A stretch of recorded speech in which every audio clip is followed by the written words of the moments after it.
Relation and function का exercise 1.1 का question number 1 देखते हैं क्या है। Determine whether each of the following relations are reflexive, symmetric and transitive. हमें यहाँ पे कोई ना कोई रिलेशन गिवन है डिफरेंट डिफरेंट पार्ट में, हमने बताना है कि वो रिफ्लेक्सिव है, सिमेट्रिक है या ट्रांजिटिव है या नहीं है। ठीक है, इसके लिए आपको एक बार इंट्रोडक्शन वीडियो जरूर देखनी है, वहां पे मैंने बेसिक कंसेप्ट बताया है इस पूरी एक्सरसाइज का, वो देख के आप क्वेश्चन करेंगे, सारे के सारे डाउट क्लियर होते चले जाएंगे।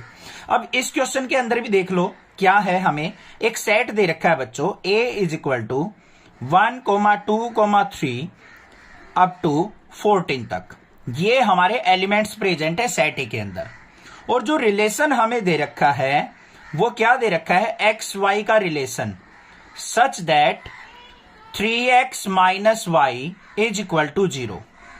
ये हमें रिलेशन मेंशन कर रखा है कि x और y का रिलेशन जो है 3x माइनस वाई है। अब बच्चों यहां पे ध्यान से देखो, 3x minus y is equal to 0 दे रखा है, तो y इज इक्वल टू किसके हो गया, 3x के। तो हमारे रिलेशन के अंदर जो पेयर बनेंगे वो क्या क्या बनेंगे, ध्यान से देखो।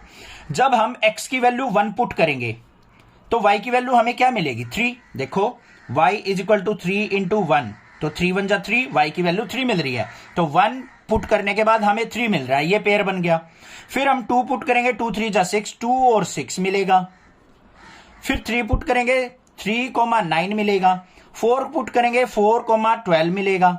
यहां पे 4 पुट करते चले जाओ, 4 3 जा 12, 4 पे 12 मिल रहा है हमें। इस तरीके से हमें एलिमेंट्स मिलते चले जाएंगे, बहुत सारे एलिमेंट्स मिल जाएंगे, सारे पेयर बनाने की कोई जरूरत नहीं है। ठीक है, इतना समझ में आ गया। अब बात करते हैं रिफ्लेक्सिव रिलेशन की। पहले इसका बेसिक कंसेप्ट बताऊंगा, बाद में यहां पे करेंगे हम क्वेश्चन। रिफ्लेक्सिव का मतलब क्या होता है, रिफ्लेक्सिव कि मतलब सेम चीजें प्रेजेंट हो हमारे रिलेशन के अंदर। जैसे a, a, अगर x की वैल्यू a है तो y की वैल्यू भी a ही प्रेजेंट होनी चाहिए हमारे रिलेशन में। या फिर b, b, या फिर कह सकते हैं 1, 1, 2, 2, ऐसे x और y की वैल्यू सेम वैल्यू अगर हमारी रिलेशन के अंदर प्रेजेंट होगी तो हम उस रिलेशन को रिफ्लेक्सिव कह सकते हैं। बट यहां पे तो प्रेजेंट नहीं है, तो फर्स्ट पार्ट में हमें रिफ्लेक्सिव चेक करना है, तो हम यहां पे क्या लिखेंगे, 1, 1, 2, 2, 3, 3 नॉट बिलोंग्स टू रिलेशन। ये ऐसे हमारे पास यहां पे रिलेशन के अंदर प्रेजेंट नहीं है एलिमेंट्स का पेयर, तो यहां पे क्या लिख देंगे हम, सो रिलेशन इज नॉट रिफ्लेक्सिव। देखो भाई, थोड़ा सा डिफिकल्ट जरूर होता है ये रिलेशन एंड फंक्शन का चैप्टर, बट थोड़ा सा आपको पेशेंस रखनी पड़ेगी। पूरी वीडियो देखिए, समझ में गारंटीड आएगा रिफ्लेक्सिव, सिमेट्रिक और ट्रांजिटिव का मतलब। दूसरे पार्ट के अंदर हमें क्या देखना है, सिमेट्रिक चेक करना है। सिमेट्रिक का मतलब क्या होता है, पहले वो समझ लेते हैं। सिमेट्रिक का मतलब होता है बच्चों, अगर a, b belongs to r है तो हमारा b, a भी क्या होना चाहिए, बिलोंग्स टू r होना चाहिए। अगर एलिमेंट्स को हम एक्सचेंज कर दें, अगर वो दोनों रिलेशन के अंदर प्रेजेंट मिल जाएं, तो हम उस रिलेशन को सिमेट्रिक रिलेशन कह सकते हैं। ठीक है, अब यहां पे देखो 1, 3 बिलोंग्स टू r। 1, 3 क्या है, रिलेशन के अंदर बिलोंग करता है, बट आप इसके सारे एलिमेंट्स लिखोगे ना तो आपको 3, 1 नहीं मिलेगा। तो यहां पे आप देखोगे 3, 1 नॉट बिलोंग्स टू रिलेशन। कैसे पता लगेगा, देखो 3, 1 को चेक करके देखो, ये x की वैल्यू होगी, ये y की वैल्यू। अब रिलेशन में अंदर 3x की वैल्यू पुट करके देखो, यहां 3 पुट कर दिया, 3 3 जा 9 आ जाएगा, तो 3, 9 आएगा। 3, 1 तो आएगा ही नहीं कहीं पे भी, तो ये क्या हो गया, not belongs to relation. So this is not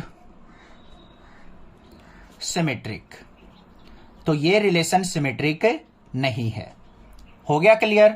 last जो होता है हमारा ट्रांजिटिव रिलेशन होता है, उस ट्रांजिटिव रिलेशन को भी समझ लेते हैं एक बार। ट्रांजिटिव रिलेशन के अंदर क्या होता है बच्चों, अगर a, b belongs to r है और b, c belongs to r है। ध्यान से देखो मैंने क्या कहा है, a, b r से बिलोंग करता है और b, c belongs to r है, तो हमारा a, c भी क्या होना चाहिए, बिलोंग्स टू r होना चाहिए। अगर ऐसी कंडीशन मिलती है तो वो ट्रांजिटिव रिलेशन हमारा कहलाएगा, अदरवाइज वो ट्रांजिटिव रिलेशन नहीं होगा।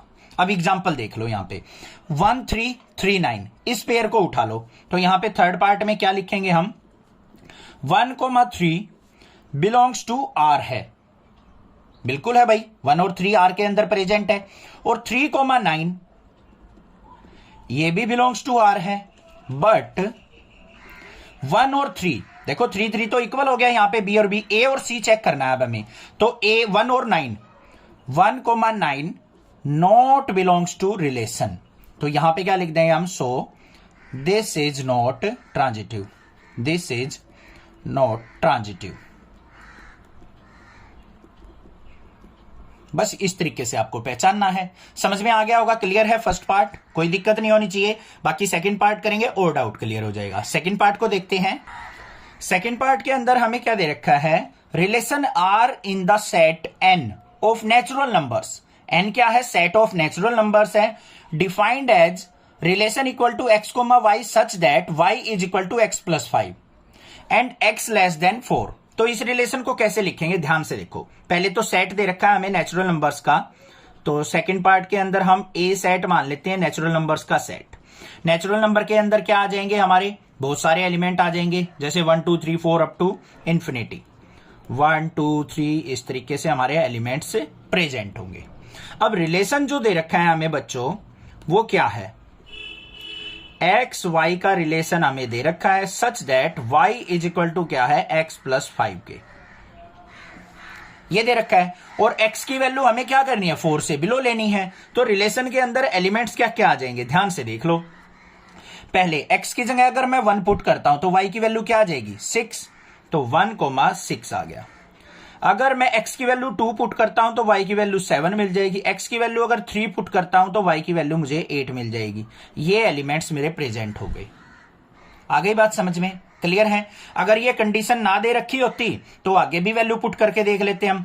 4 पुट करते तो y की वैल्यू 9 आ जाती, 5 पुट करते तो y की वैल्यू 10 आ जाती, 6 पुट करते तो y की वैल्यू 11 आ जाती। ऐसे एलिमेंट्स हमारे रिलेशन के अंदर प्रेजेंट हो सकते हैं इस रिलेशन के हिसाब से।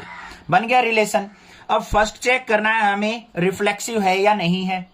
तो यहां पे ध्यान से देखो, हमें रिफ्लेक्सिव के लिए करना क्या है, सिंपल 1,1 2,2 3,3 इस तरीके के पेयर हमारे रिलेशन के अंदर प्रेजेंट नहीं है, नॉट बिलोंग्स टू आर है। तो यहां पे क्या लिख देंगे, so it's not reflexive, not reflexive. तो ये रिफ्लेक्सिव रिलेशन नहीं है, सिंपल था।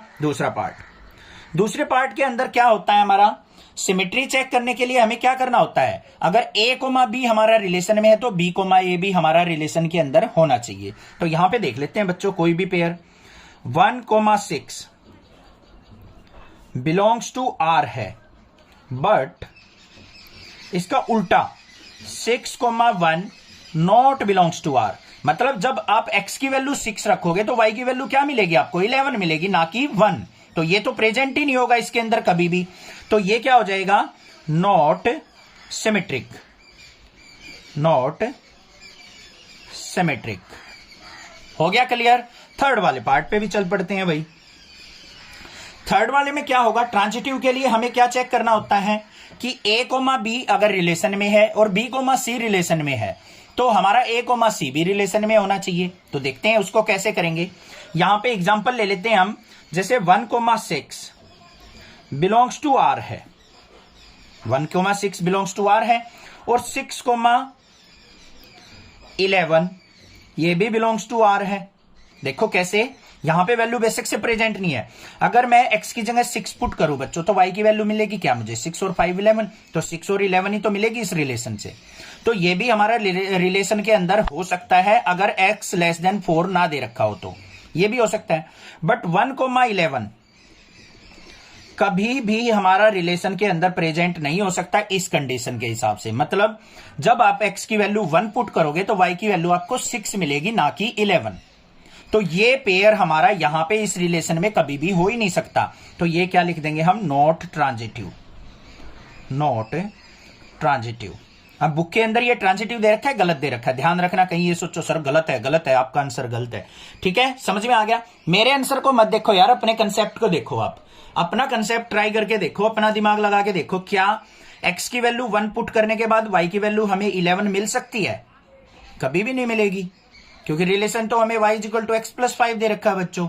तो ये क्या हो गया? नॉट बिलोंग्स टू r, तो नॉट ट्रांजिटिव, या ये हो गया हमारा रिलेशन। क्लियर है? और एक बात, आप अगर मान लो 1,6 नहीं लेना चाहते तो 2,7 से भी चेक कर सकते हो। तो 7,2 भी हमारा क्या होना चाहिए? बिलोंग्स टू r होना चाहिए। इस तरीके से आपको देखना है, कोई भी पेयर लेके आप चेक कर सकते हो। समझ में आ गया? थर्ड पार्ट पे चलते हैं। थर्ड वाले के अंदर हमें क्या दे रखा है? ए सेट दे रखा है बच्चों हमें, उसके अंदर एलिमेंट्स क्या है? 1 2 3 4 5 6, ये हमें दे रखा है। और रिलेशन क्या है बच्चों? ध्यान से देख लो, x, y का relation such that y is divisible by x, कि y जो है x से डिविजिबल होना चाहिए, फ्रैक्शनल वैल्यू नहीं आनी चाहिए, कंप्लीट डिविजिबल होना चाहिए। ठीक है? तो क्या क्या हो सकते हैं हमारे यहां पे रिलेशन के अंदर एलिमेंट्स? 1,1 हो सकता है, 2,2 हो सकता है, क्योंकि 1 1 से कंप्लीट डिवाइड होता है, 2 2 से डिवाइड होता है, 3,3 भी हो जाएगा, 4,4 भी हो जाएगा, 5,5 भी हो जाएगा, 6,6 भी हो जाएगा। और क्या हो सकता है? देखो ध्यान से, 2,4 भी हो सकता है, 2,4, ये x ये y, तो y जो है x से डिविजिबल होना चाहिए, तो 4 को 2 से डिवाइड करेंगे, 2 आ गया डिवाइड होके, कंप्लीट डिवाइड हो रहा है, तो हो सकता है 3,6 भी हो सकता है। बट 6,3 और 4,2 नहीं होंगे। देखो 4,2 क्यों नहीं होगा? ये x हो गया, ये y, तो उसने क्या कहा है? y जो है x से डिविजिबल होना चाहिए। y की वैल्यू क्या है? 2, x की वैल्यू क्या है? 4, इसको डिवाइड करेंगे 1/2 आ रहा है, फ्रैक्शनल वैल्यू आ रही है, ये हमारा कंप्लीट डिविजिबल नहीं माना जाएगा। तो ये एलिमेंट्स हमारे प्रेजेंट होंगे किसके अंदर? रिलेशन के अंदर। आ गए हमारे पास। ठीक है, अब बात करते हैं फर्स्ट वाले पार्ट की। अब इस रिलेशन के अंदर देखो 1,1, 2,2, 3,3, ये ऐसे एलिमेंट्स प्रेजेंट है हमें, ये बिलोंग्स टू आर है। सो रिलेशन इज रिफ्लेक्सिव। तो रिलेशन क्या है हमारा? रिफ्लेक्सिव रिलेशन है, क्योंकि ये हमारे आर के अंदर प्रेजेंट है। सेकंड वाले पे चलते हैं। सेकंड वाले में क्या है बच्चों हमारा? ध्यान से देखो, यहां पे 4,2, ये 2,4, 2,4 बिलोंग्स टू आर है, but 4,2 not belongs to R. 2,4 तो है हमारा रिलेशन के अंदर, बट 4,2 हमारा रिलेशन के अंदर नहीं है, क्योंकि 2 हमारा 4 से डिवाइड नहीं होता कंप्लीट। तो ये क्या हो गया हमारा? Not a symmetric. क्लियर हो गया? थर्ड वाले पे चलते हैं भाई। थर्ड वाले के अंदर क्या हो जाएगा हमारा? क्या लेने हैं हमें पेयर? ध्यान से देखो, 1,2, 1 जो है वो 1,2 भी आएगा यहां पे एलिमेंट्स, भाई हमने लिया नहीं है, तो यहां पे एलिमेंट्स और भी प्रेजेंट हो सकते हैं, 1,2 भी हो सकता है, क्योंकि 2 1 से डिवाइड होता है। ठीक है, तो 1,2 यहां पे प्रेजेंट है, और 2,4 भी प्रेजेंट है, बिलोंग्स टू आर। तो यहां पे 1,4 भी प्रेजेंट होना चाहिए हमारा, तो 1,4 ये भी आल्सो बिलोंग्स टू आर, क्योंकि 4 जो है डिविजिबल बाय 1 होता है। तो ये क्या हो जाएगा हमारा? ट्रांजिटिव हो जाएगा, ट्रांजिटिव रिलेशन। माइंड में बस एक बात याद रखनी है आपको, देखो ए कोमा बी और बी कोमा सी अगर ये रिलेशन में है, तो हमारा ए और सी भी रिलेशन के अंदर होना चाहिए, तो हम ट्रांजिटिव कहेंगे। ये कंडीशन होती है हमारी। तो 1,2 यहां पे ए बी, ये बी और सी, तो ए और सी भी हमारा प्रेजेंट होना चाहिए, तो 1,4 भी यहां पे प्रेजेंट हो सकता है, क्योंकि 4 जो है कंप्लीटली डिविजिबल बाय 1 है। तो ये क्या हो गया हमारा? Transitive relation. क्लियर हो गया? थर्ड पार्ट भी कोई दिक्कत नहीं है। नेक्स्ट मूव ऑन करते हैं इसके फोर्थ पार्ट पे। फोर्थ पार्ट के अंदर हमें क्या मेंशन है? Relation R in the set Z of all integer defined as x, y such that x minus y is an integer. ध्यान से सुनो, उसने क्या कहा है कि हमारे पास जो सेट है उसके अंदर क्या है? हमारी इंटीजर वैल्यू है 0, +-1, +-2, +-3। इस तरीके से हमारे पास वैल्यूज बहुत सारी प्रेजेंट है। और रिलेशन क्या है हमारा? x, y such that x minus y is an integer. तो x माइनस वाई का रिजल्ट क्या आना चाहिए, इंटीजर निकल के आना चाहिए। तो हमारे रिलेशन के अंदर कौन कौन से एलिमेंट बन जाएंगे, बहुत सारे पेयर बन जाएंगे बच्चों। 0,0 बन जाएगा, x की वैल्यू 0, y की वैल्यू 0, 0 माइनस 0 0 आ गया। 0 हमारा क्या होता है, इंटीजर होता है, ठीक है। 1,1 हो जाएगा, 2,2 हो जाएगा, -1, -1 का भी पेयर बन जाएगा। ऐसे ही हमारा -2 और -2 भी बन जाएगा, और भी 3 - 2 भी, बहुत सारे यहां पे हमारे एलिमेंट्स बन जाएंगे। तो अभी हम चेक कर लेते हैं यहां पे फर्स्ट रिफ्लेक्सिव है या नहीं है। अब रिफ्लेक्सिव के लिए क्या है यहां पे, 0,0, 1,1, 2,2, ये सारी चीजें क्या है, बिलोंग्स टू आर है। सो रिलेशन इज रिफ्लेक्सिव। क्या है, रिलेशन रिफ्लेक्सिव है, ठीक है भाई, कोई दिक्कत नहीं। सेकंड वाले पे चलते हैं। कोई भी पेयर मान लो आप, मान लो 1,2 है, बिलोंग्स टू आर। 1,2 भी तो हो सकता है यहां पे प्रेजेंट, क्योंकि x माइनस वाई, 1 - 2 करेंगे, -1 आएगा, और -1 क्या है, हमारा इंटीजर है। तो 1,2 बिलोंग्स टू आर है, और 2,1 ये भी ऑल्सो बिलोंग्स टू आर है, क्योंकि 2 में से 1 सब्ट्रैक्ट करेंगे 1 आएगा, 1 भी हमारा क्या है, इंटीजर है। तो दोनों से हमारा क्या आ रहा है, रिजल्ट इंटीजर आ रहा है। तो हम यहां पे क्या कह देंगे, सो रिलेशन इज सिमेट्रिक। समझ में आ गई बात, ये भी दिक्कत नहीं है, कोई दिक्कत नहीं है। अब यहां पे एक छोटा सा माइंड के अंदर डाउट क्रिएट हो सकता है, उसको मैं क्लियर करता हूं। अब यहां पे हमें बच्चों x माइनस वाई दे रखा है, 1 में से 2 सब्ट्रैक्ट किया, आपके पास आ गया -1। 2 में से 1 सब्ट्रैक्ट किया, आपके पास आ गया 1। अब आप ये कहोगे सर ये -1 आया, ये 1 आया, तो आपने इसको सिमेट्रिक कैसे लिखा, रिजल्ट तो दोनों में अलग आ रहे हैं।